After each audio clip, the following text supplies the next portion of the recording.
This conference will now be recorded.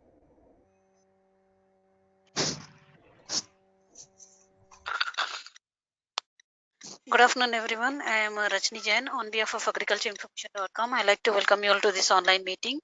Please take a moment to review the guidelines for this online meeting posted in the chat window. I now request the moderator, Mr. Lakshmipati, to introduce the speaker and start the meeting. Thank you. Thank you, Ms. Rajini. Good afternoon, everyone. I am Lakshmipati. I will be moderating this meeting. Agricultureinformation.com likes to welcome to this meeting Dr. P.K. Srivatsava, a dairy business consultant at Dairy Consultancy India, Bangalore, Karnataka. Dr. Srivatsava will be speaking on the topic Dairy Scenario in the World with Current Indian Status. I now request the speaker to begin. Yeah, good afternoon, Mr. Lakshmipati ji. Good afternoon, sir. Good afternoon to all the listeners, all the present persons into this talk. We purposely selected this topic because now, post-COVID, let's see what is the scenario in the world and where do we stand. There are a lot many things have changed in post-COVID scenario. So talk will be for 30 minutes. I'll try to limit myself within that. And thereafter, we will invite all the questions. If anybody has the questions, we would like to take up the questions. Yes, sir. This is my first slide. This gives some points that gives a quick facts about the global dairy scenario. The global dairy market was valued about 673 billion in 1918, which has reached now to 1032 billion, and it is expected to go. It will go to 1032 billion by 2024, and they are expecting a CAGR of 8% from 19 to 2024. This is FAO data. In the last 3 decades, means 30 years, we have grown about 60%, from 530 million tons to now at present 2020. In more than 30 years, it will be about precisely about 33 years, we have reached to 906 million tons. This is the global production of the milk.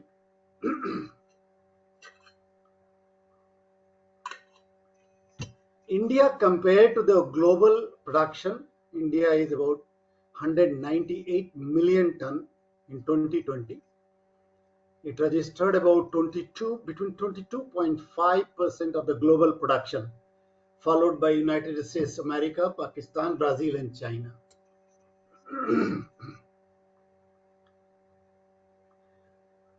Most of the expansion, what is happening in the global scenario for the milk production, it is happening in the South Asia. And that is the benefit we are getting, means the South Asian countries are adding more to the growth of the milk production in the world. Milk production in Africa is not growing that faster. The reasons are very clear, because the poverty is one very important reason. Another important is the certain countries scenario, the climatic condition is so adverse, and plus there are certain regulation in African countries, especially the Western African countries, where there is no boundary for the animal movement. Hence, actually, animals could not be owned by some of the persons. I mean, they are today owned by somebody, tomorrow owned by somebody. This is the scenario in Mali. So, taking to those all scenarios, actually the development in the milk production is very slow in the world, in African countries. The highest surplus countries for the milk is New Zealand, USA, France, Australia, and Ireland. We'll see each country procurement, each country production one by one once we go ahead. The countries with the highest milk deficit are China, Italy, Russian Federation, Mexico, Algeria, and Indonesia. Increasing demand for dairy products is driven mostly by growing of the population, higher income levels, more money to share in the market, and rising health consciousness. These are the main four reasons which are driving the dairy industry to grow faster. The global market, what we see, is primarily dominated by liquid milk segment, followed by the butter and cheese. And now the scenario which will be the next coming 5 years will be the era of yogurt and dairy desserts. It could be plain, but not nonetheless. There will be lot of additional variants will be there for the dairy, for the curd and yogurt. Dairy desserts are going to lead the market, at least in India. This slide shows the consumption pattern for the top 10 countries. You will see here the Finland is the top country in the milk consumption per day per person. It is in the grams. So it is 1.18 liter everyone consumes there. And surprisingly, you will find that this is the actually in the list of the least milk producing countries, means most of the export goes to the Finland. For its consumption, it is dependent highly on the exports. We'll see in the next slides. The other countries which are normal consumption level, they're having Ireland, Kazakhstan, and Estonia. These are on the normal level of 800-700 gram per day.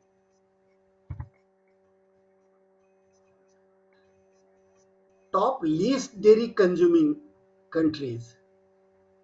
The Laos is the lowest consuming dairy product country.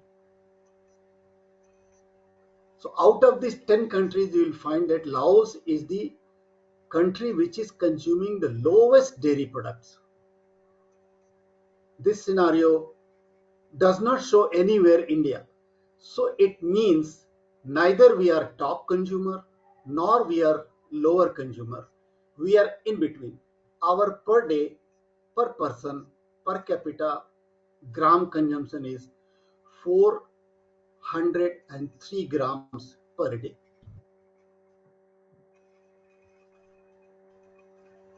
These are the countries, they are the top highest milk producing countries.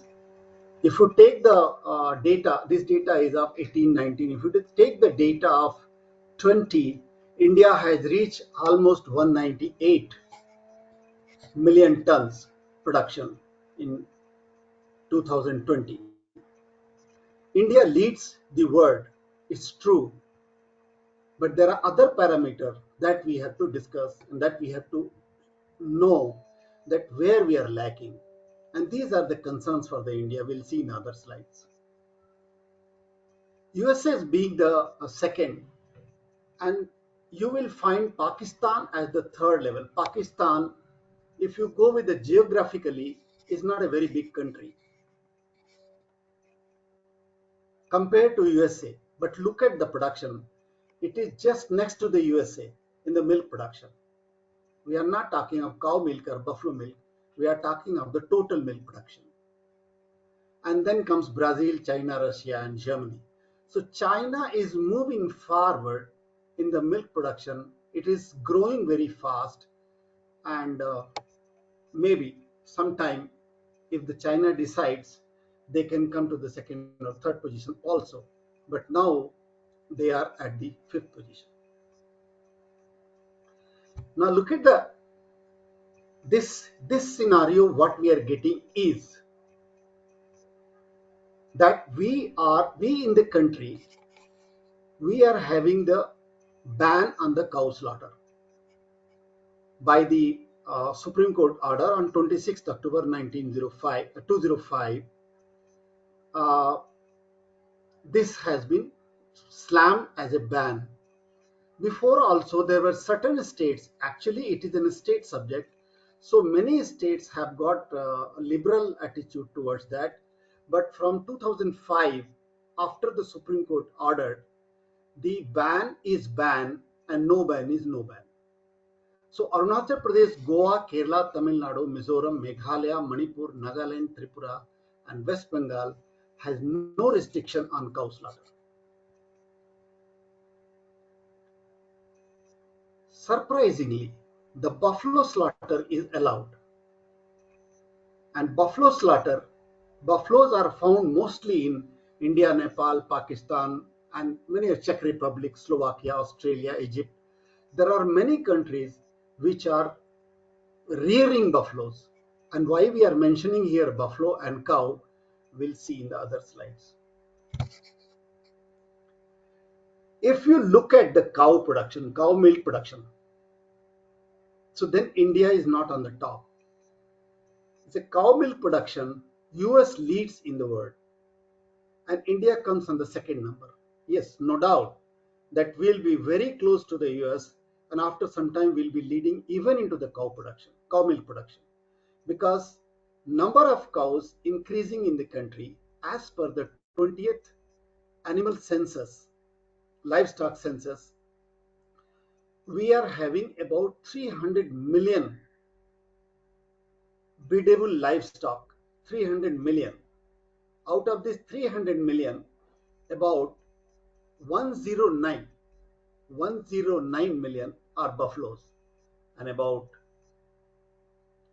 293 million are the cows. So cows are increasing. We'll see in other slides how the cows and buffalo are distributed in country. But currently what we want to show is that which country is leading in the cow milk production and where is the second country. Look at China is just sitting next to. So though the country India will be leading world after some time in the cow milk production also, the China is just behind, but the difference is too big.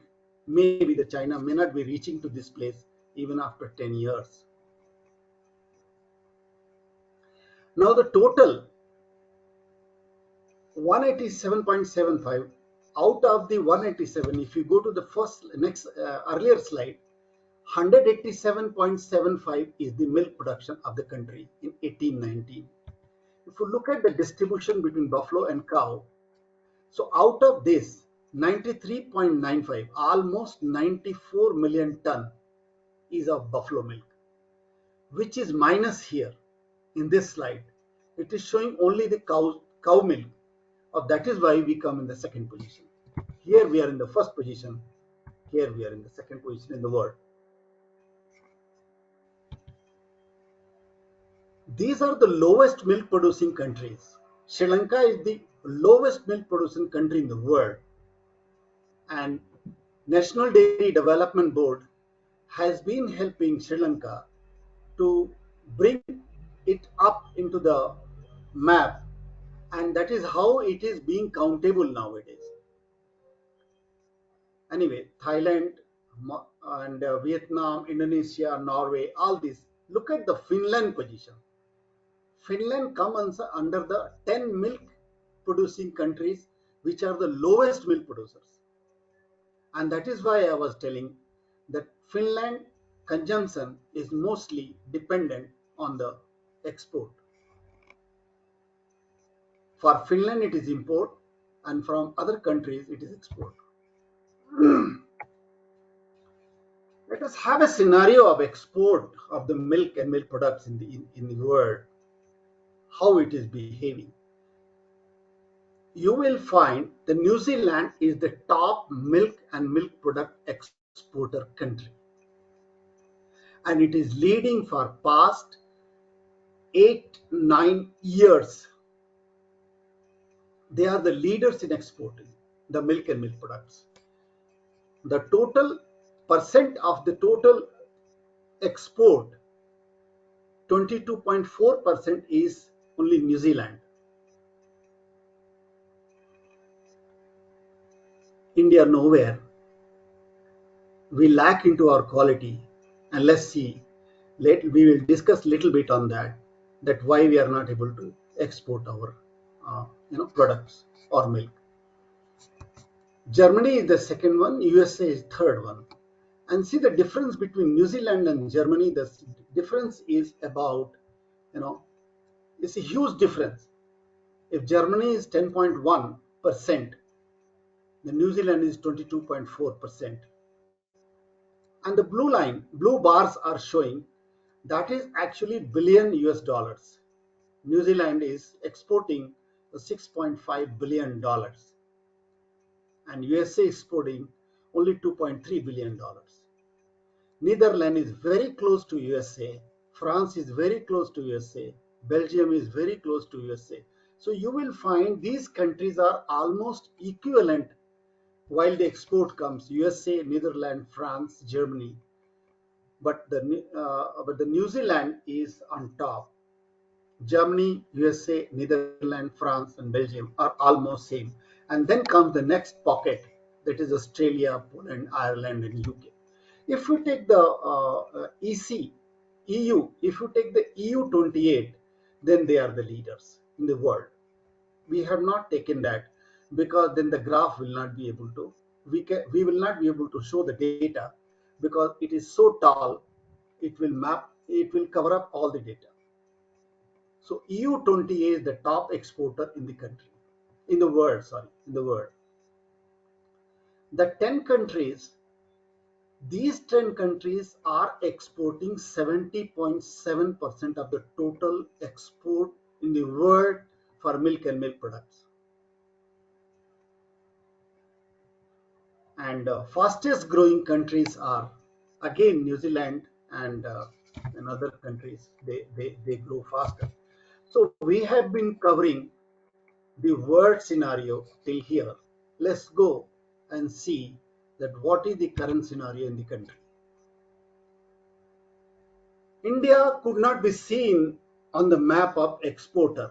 The very basic reason was that Indian milk production, Indian milk procurement, Indian dairy industry is heavily dependent on a small number of cows per farm. Here the per farm number of cows are hardly 2 to 3 if you take the general scenario. If you take the only uh, commercial dairy farm scenario, then we have about 28 cow average on an average in India. While if you talk of the US, it's huge. If you talk of the New Zealand, it's huge. So based on this, you have to see where do we stand in the world, and why should we be so happy to say that we are the top milk producer in the world. We are not. If you come to only cow milk, which is only matching in the most of the developed countries, you will see that we are at second level, but yes, we are jumping to the first. But where we are lacking is the productivity. Per animal productivity is a concern in the country.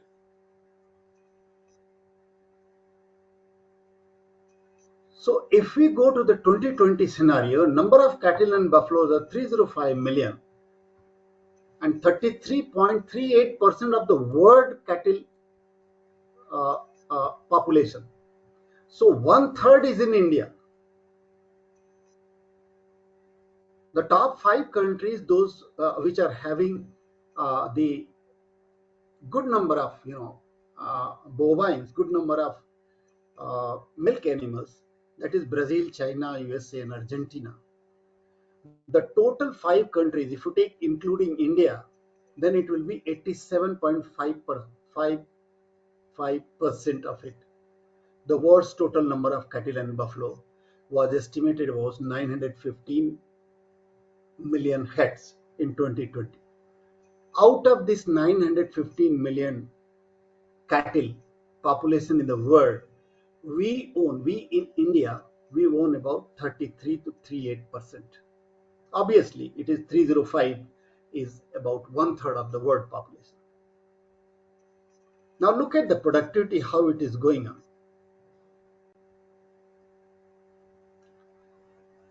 192.53 million cows and 109.85 million buffaloes. The cow scenario we have divided into two parts. One is the exotic and crossbred, the number of cows which are increasing in our country. And the other one, the indigenous and nondescript cows, which numbers are decreasing in our country. We'll show you the slide for details. But let's just discuss here the main points. The crossbred 50 million, exotic and crossbreds are about 51 million, which is 26% of the total cow population. Out of this, 93% are females. This is a good sign. Good sign means the farmers are opting only for the females to rear, not the males, exotic and crossbred. As there is a feeling in country that the crossbred cows, males, are not fit for agriculture purpose. So most of them are being culled, natural death. And only 40% of these cows, 93% females, are into milk. So here is the lack. Out of this 93% female, at least we should cover about 60% females that should be in the milk, at least 70%. As per the thumb rule, it should be about 80% cows, they should be in the milk and 20% should be dry. But the scenario is not that in the country. The other part, just look at the larger portion. The larger portion is after with 192.53 million cows, indigenous cows are 142.11 million. Crossbred cows were only 50 million. These are 142 million. And 142 million are females. Look at the females, only 69% of the females, because of the feeling that their males are useful for the agriculture purpose, and that is how they are retained. And that is the reason that even the 74% of the population, which is the indigenous breeds or nondescript Indian breeds of cows, the females are only 69%. And if you see the in milk scenario further back, it is only 23% of cows are in milk.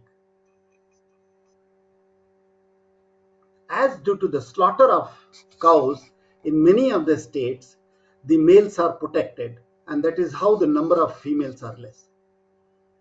Look at the 109.85 million buffalo, the actual leader of India's milk.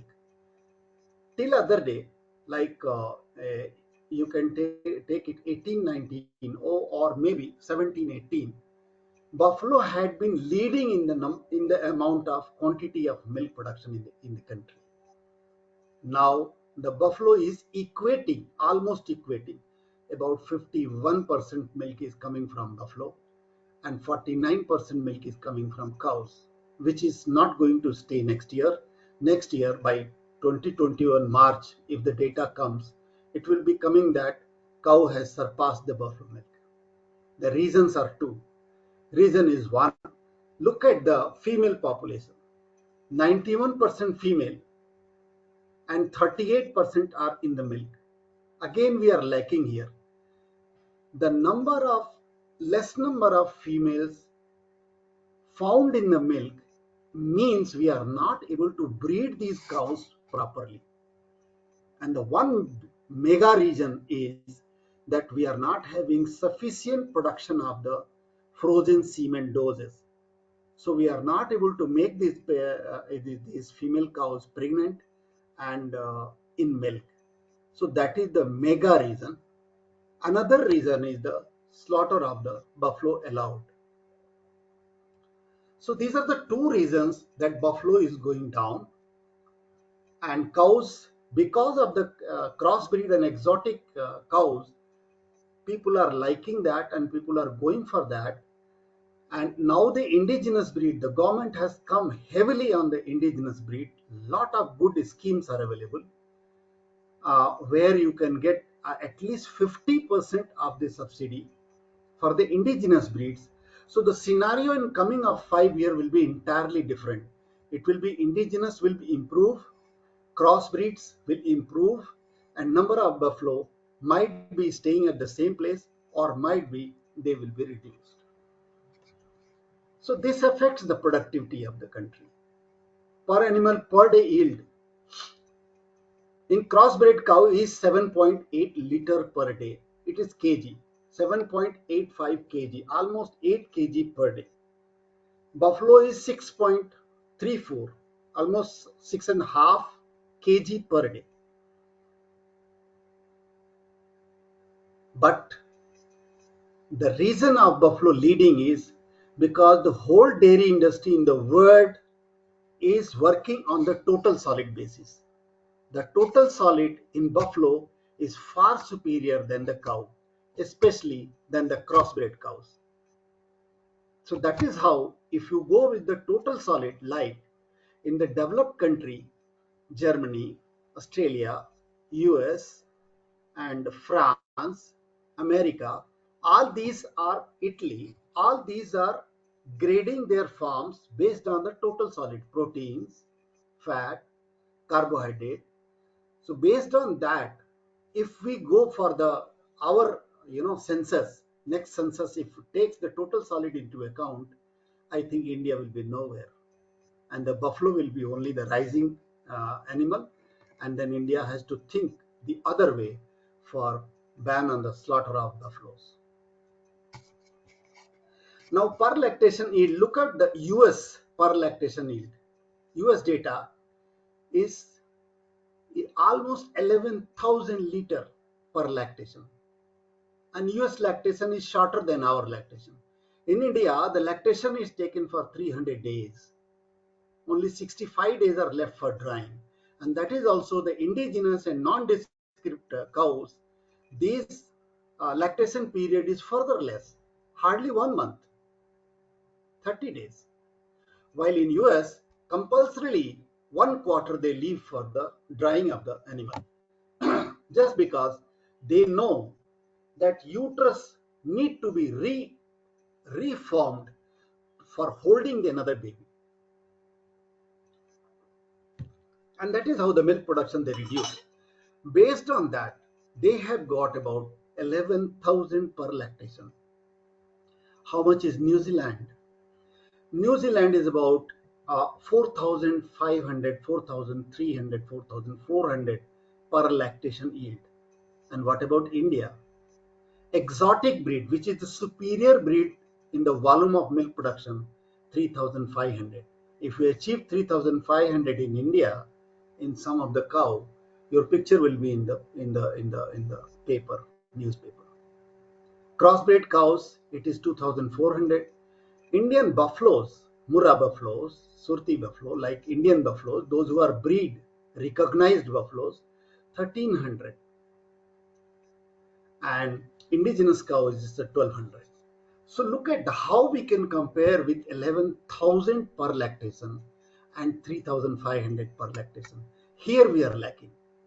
And the basic reason I told, number of females not being bred, at least 80% females should be breedable, and they should be bred, and then they should be in the milk.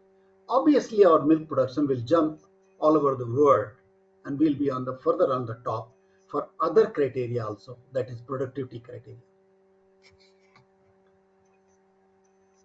These are the indigenous breeds which are going to be promoted nowadays by Government of India, state governments, and many of the schemes are available for humpty number of subsidies like Gir Congress, Sahiwal, Red Sindhi, Khillar, Haryana, Tharparkar, Rathi, Holstein. Holstein Friesian and Jersey is already there and their crosses. But actually, the schemes mostly are centralized towards the indigenous breeds and not to the foreign breeds, because foreign breeds have already taken the market, already taking the love of the farmers. Now, Murrah, Jafrabadi, Bunny, and Mehsani breeds are included into the buffalo breeds of India, and they will be given the subsidy for many of the projects. India is producing about India is producing about you know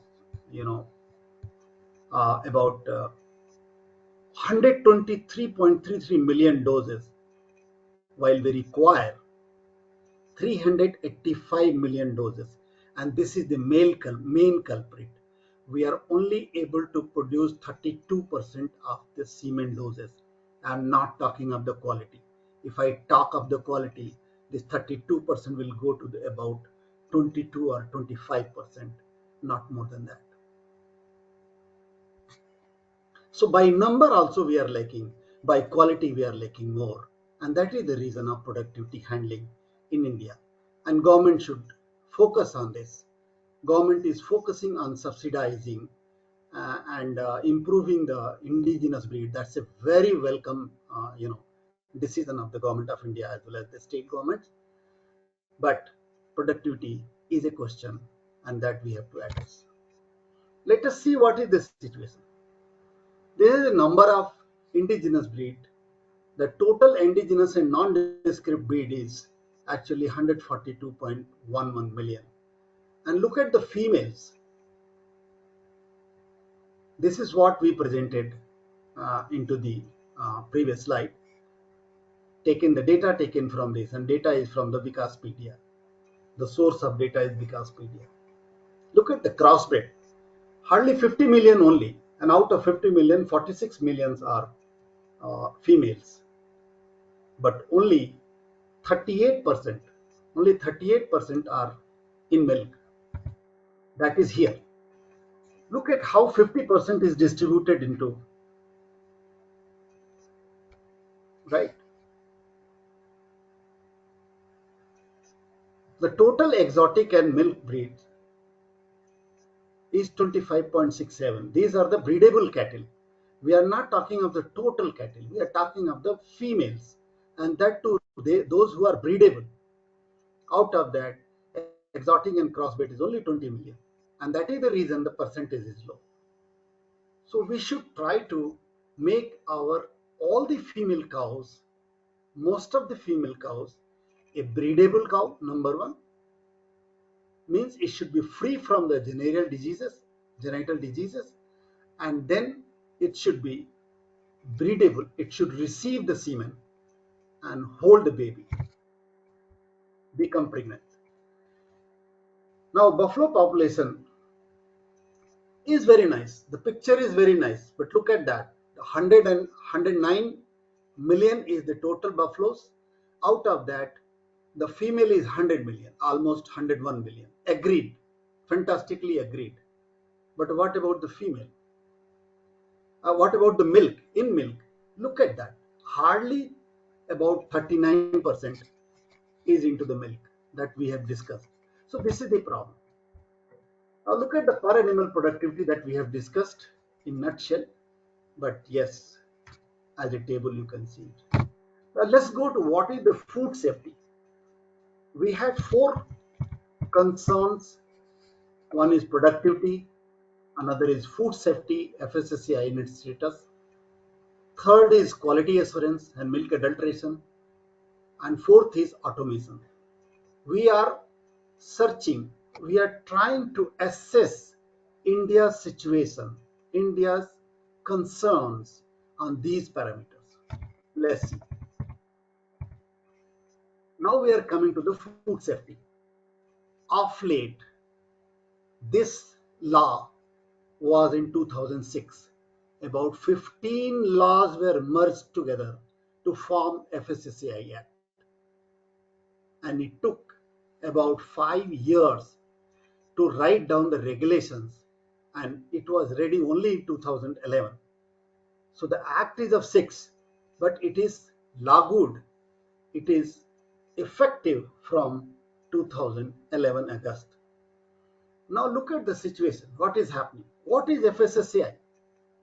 It has to oversee the enforcement of FSSAI Act and ensure that all applicable legal requirements are met by the food business operators at all the levels, starting from raw material to production to food chain and finally up to the consumer level.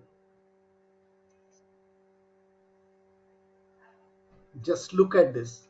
Please be calm and understand this is for all the food items. In Indian situation, we are having the, I think, if I have no data about that. I tried to collect the data, right, but I couldn't get that data. Number of varieties of food in the country, in the world, if you compare, in Southeast Asia is highest. After South Asia, if you go to the India, it is highest, I tell you. Everybody has got their cuisine, and each cuisine will have a different kind of combination. Now FSSAI has to give the formulation for each and every cuisine, how much time it will take to make the regulation for each and every cuisine. They have distributed the food items into certain groups, and they are creating the regulations and standards for these group wise. Is very difficult in country where the cuisines are more and regulations are nowhere. So FSSAI is struggling. FSSAI has understood it is not an authority. It is a kind of joint venturing with the consumer as well as the manufacturer. And that is how they are working, and it's going very well, very fantastically it is working.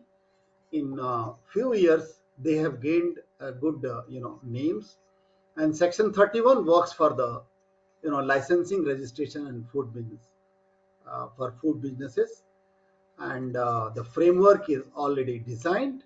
Earlier the online had some problem. The online problem has been resolved now. Now already a different site has been created, and that site is working fantastically. Every food business organization must get an FSSAI registration or licensing. FSSAI licensing can be divided into two categories. That is, if it's a smaller one, if it's a larger company, so there are either it could be the registration and licensing are two things. Then licensing is again divided into two parts. The smaller one will be with the state license, and larger one will be the central license. Central license provides for doing the business in all over the country, and smaller license provide doing the business in the state. So this is about FSSAI. Some good start. Country has started nicely, and we should appreciate this. And hopefully, this will be one day with the other counterparts of the states. They will be able to, state authorities, they will be able to overcome the problem of food safety. Food adulteration. The problem of food safety and food adulteration is almost joined. The reason is whatever is called the food, directly it reaches to the gut. It is inside your body, and thereafter you cannot do anything to that food. If it was adulterated, you have taken adulteration. If it was not safe, you have taken unsafe food. So that is the reason these things are more important. And now the consumer is more aware, and they are looking towards some kind of regulation, some kind of checks and balances, so that they can be free of mind to use that it is a safe food, it is unadulterated food. Adulteration is responsible for lowering or degrading the quality of the product, and COVID has helped actually for the cleanliness towards the food, towards living style, towards nutrition, increase of nutrition, pump up lot of minerals, health, immunity, and these things is going to stay in our country for longer. Thanks to COVID, they have given us a lesson. Any material which is used for making food dangerous, substandard, misbranded, or contains extraneous content which is not the part of the content is referred as adulterant. This is the definition FSSAI has created. As per the WHO, foodborne diseases is 40% in children under the age of 5. 1,25,000 children dies due to this. According to the FSSAI, our own agency, on an average, 1 out of 4 samples does not comply the safety standards. So mind, sir, all those who are listeners, all those who are listening, those who are present, those who will be referring this presentation on the recording, out of 4 sample, 1 sample does not comply the food standards, FSSAI standard. And the second sentence is more dangerous, sir. Uttar Pradesh had the highest percentage of non-conforming sample. 49, almost 50% samples are non-conforming. So, sir, where do we stand? This is our country, and this is our, food business operators. If it is substandard, means either the production was wrong, I mean there was the fault, or maybe the food chain has adulterated this, or maybe before reaching to the consumer it has been adulterated somehow. Mizoram is 42.20%. So this is the FSSAI statement, Indian statement. So what is the good has happened that we have to be consoled for? Swachh Bharat, cleanliness, hygiene, quick testing kits. About 65 quick testing kits have been approved by FSSAI. Please tell me how many minutes are left, sir. I'll stop it. So otherwise, anyway. So what is important is these many personnel are not available for the FSSAI working. So they are working in collaboration with the state authorities. They are working with the different laboratories already established in the country. There are many corporates, food business corporates, and laboratories for milk testing, milk product testings are available, and they are working together with them. All of a sudden, if you want to see how many countries, the challenges are the less manpower, less labs. Labs are there, but they are not accredited. Discoordination between center and state, and private to join hands. So Ministry of Food Processing is doing a lot of work on this, and they are trying to strengthen the laboratory. Again, sir, their 50% subsidy is provided for starting a lab or strengthening already existing lab. They are giving all the technical know-how. Government is very positive on developing this food safety. And look at the 915 food, and for water about 300 testing laboratories. Total 915 testing laboratories are available. Some are NABL accredited, some are FSSAI notified, and some are state labs, institutional labs, many. So these things are growing, and even the labs, those who are rampant, there are many labs. I think 915, I'm just telling because they are in the ambit of either NABL or FSSAI or state government or institutional referral labs. But there are about more than 7,000 laboratories working in the country, and for their own benefit. They want to test their own raw material or finished goods, but they are not to be referred for the sample collected from the market. These are two different things. So This is on the food adulteration. You know, sir, the adulterations has got categories. Those who can harm you, those who may not harm, but they are not the part of the milk. Like suppose a milk is adulterated with atta or maida. So it is not going to harm you, but it is not milk at the same time. But if it is having some kind of chemical like O2, like they are having H2O2 for preservation, like formaldehyde. So if these are added, they are harmful to your intestine. So all adulterations are being addressed, but FSSAI alone cannot handle all these things, and that is why the food apex bodies are being now formulated. Government is very seriously thinking to have a guiding body for the food business, sorry, for the dairy business, and at the apex level.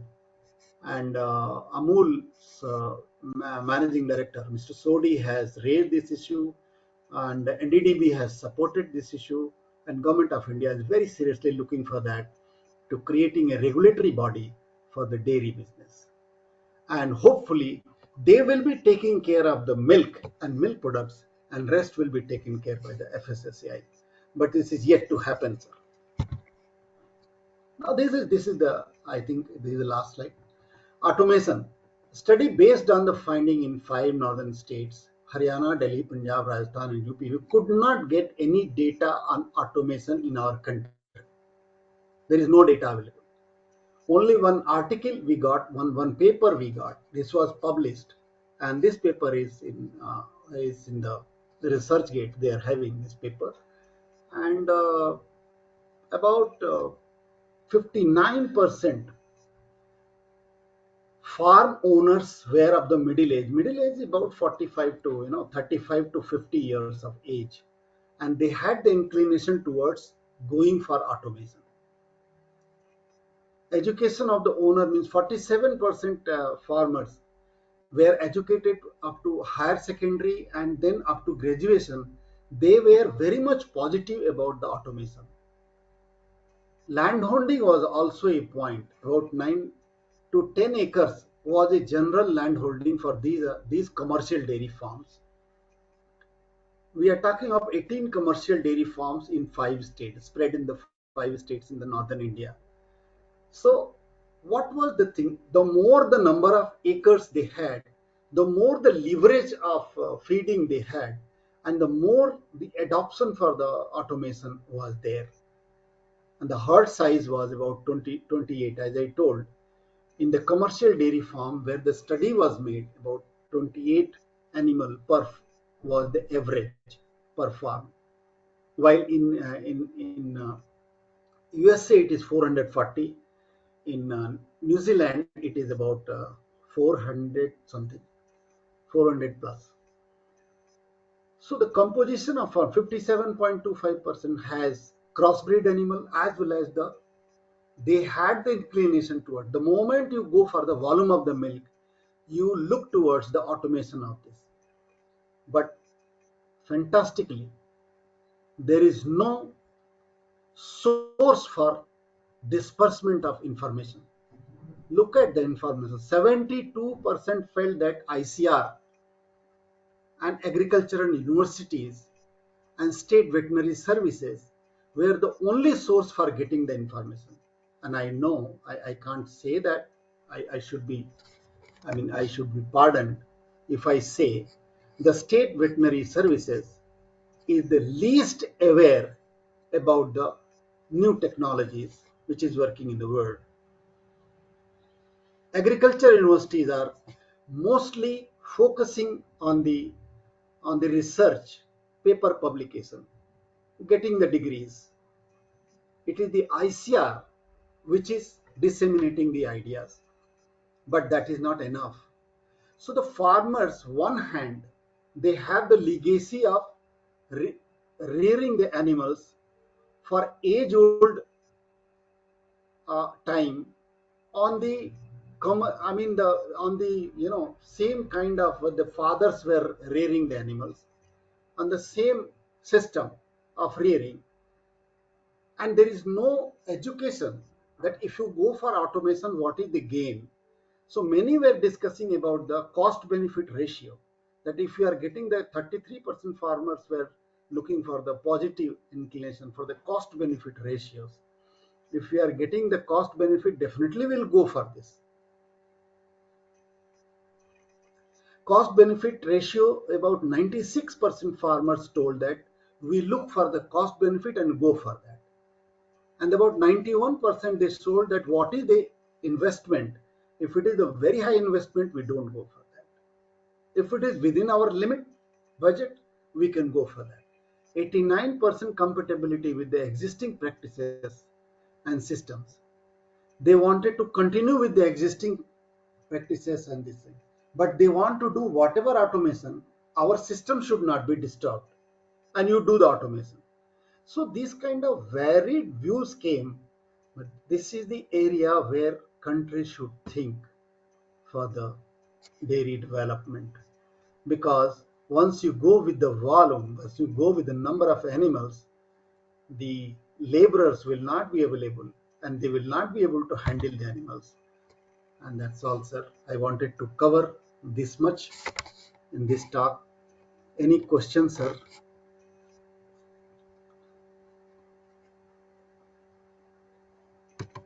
Thank you, Dr. Srivatsava, for an excellent presentation and talk. I now request the I request the participants to ask their questions. We'll also be posting the speaker's contact details in the chat window. Now, any questions, participants? Yes, the speaker must have covered the entire, in its entirety, and it was so comprehensive. Looks like no questions are coming up. Any questions, please? Participants? Yes, sir. We have given our email, sir. Anybody want to know Definitely. further? We have shared your, we are going to share your details in the chat window right now in the chat window. It is being done, and once the participants note it down, they will be able to establish contact with you for any further clarification. Yes, sir. Yes, sir. That Okay. will be great. Because we are Yes, having much details. All cannot be presented in this because it becomes too lengthy. definitely, So for definitely. further detail, if somebody wants something on anything, on any topic, so they can come forward. We'll help them, especially the farmers, especially those who are in the dairy business or who are in the agriculture business. There was one another finding. Those who are in the dairy business along with the agriculture business, they were always open to go for the automation. So there are certain parameter how to gauge that how we can do the automation. When the automation comes, obviously the processing becomes easier. Yes, sir. Sure, sir, sure. I think it's being done. Routinely, the speaker's contact details are being shared in the chat window for the benefit of the participants who can even note down and who can also see the video and then contact you later also. I think now time to thank the speaker. I like to thank the speaker, Dr. P.K. Srivatsava, on behalf of Agriculture Information for taking his time to speak with us. I now request the organizer of the meeting, Ms. Rajini Jain, to please close the meeting. Thank you. Can I thank Rajni Jan? She called me and she told me that we'll be giving you date. And thank you very much, ma'am. And thank to Agriculture Information that they are considering us. And fine, anytime we are ready on the prior information. Yes, ma'am. Please. You're welcome, sir.